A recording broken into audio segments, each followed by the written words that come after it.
Hello everyone and welcome to a quick random video. So I just wanted to talk a little bit about something I've been doing with my mods the past couple of days, something I'm working on, and some other recent additions. So it seems like most of the kinks with the cross-compatibility stuff have been worked out at this point. Bug reports have died down to almost nothing for 1.10 related crashes and other issues, mostly crashes.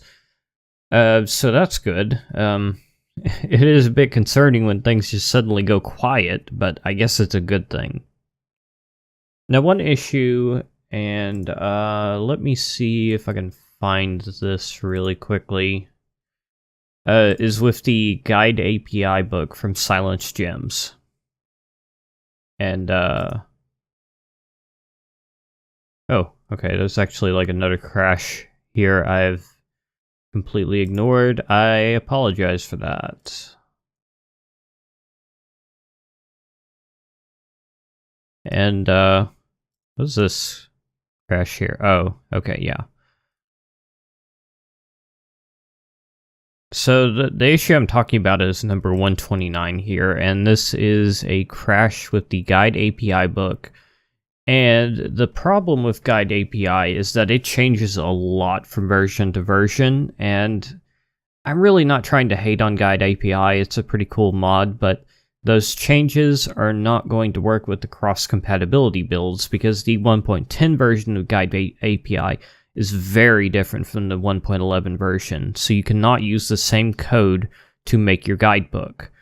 Now, one solution I could have gone with is to add an adapter class into SilentLib to basically adapt the guidebook to whatever Minecraft version is being used, but then every time Guide API updates, I'm going to have to update the adapter as well, and it just wouldn't really be that good. So, if you read the stuff here, basically I'm catching the crash when it happens and saying, oh, I'm sorry, I couldn't do anything, and not registering the guidebook in 1.10. So my solution that I chose to go with is to create my own guidebook system into SilentLib. And I say my own kind of loosely because it's mostly copied from the booklet from Actually Editions, which is just a really good guidebook. And the one I've added into SilentLib it doesn't have quite as many features, and it may still have some minor bugs at this point, but it's as good as, if not better than, the old Guide API book, so I'm happy with that. So it's still missing a lot of information. I think I've gotten most of the block entries in. I've even got it where the ore section actually reads the ore spawning properties from the config file, so you can easily view those here.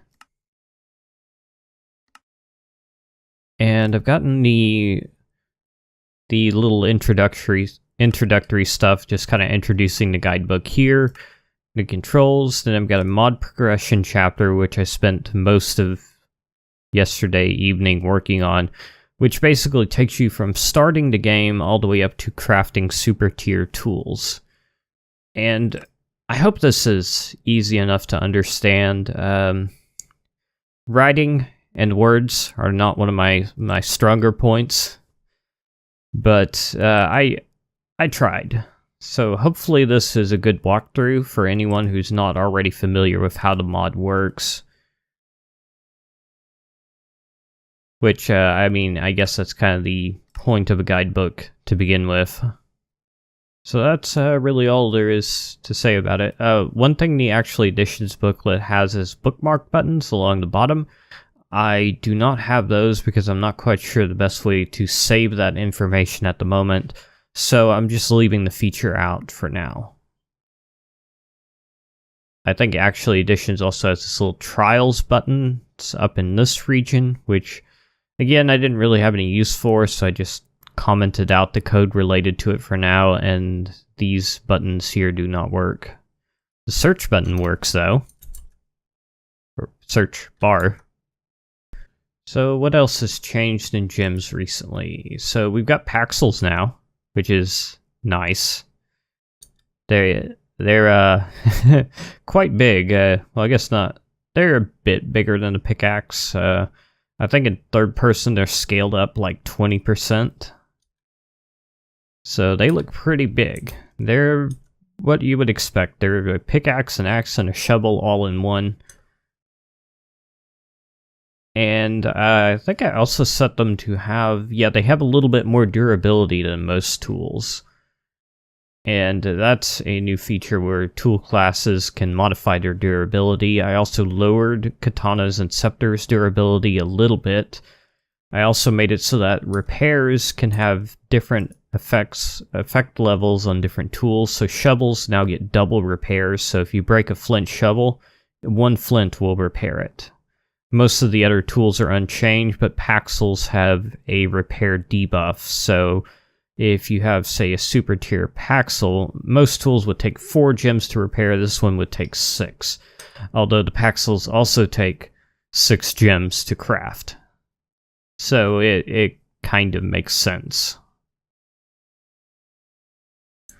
Currently, I've also got this Paxel set to be super tier only, so you cannot make them out of regular gems or flint or anything like that. That may or may not change. I'm kind of waiting for feedback on that. Feedback which I have not gotten. And how old is the Paxels issue?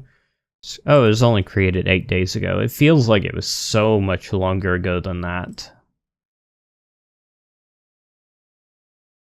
Anyway, if you're curious, the full changelog of gems is available in GitHub. It's this file here.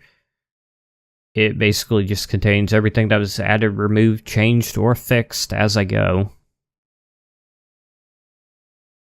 So you could see, like, this version mentions most of the changes I just discussed. Only other thing I didn't mention is the sorting bug with enchantment tokens and logging a potential crash, which is issue number 139. Still not sure what causes that crash, but it should still at least be prevented. Come on, let me move that window. Okay, so I better cut that here, otherwise I'm never going to get to editing and releasing this video like I do with most videos I record. So thanks for watching. I hope you found this video informative, and I will see you on the next one.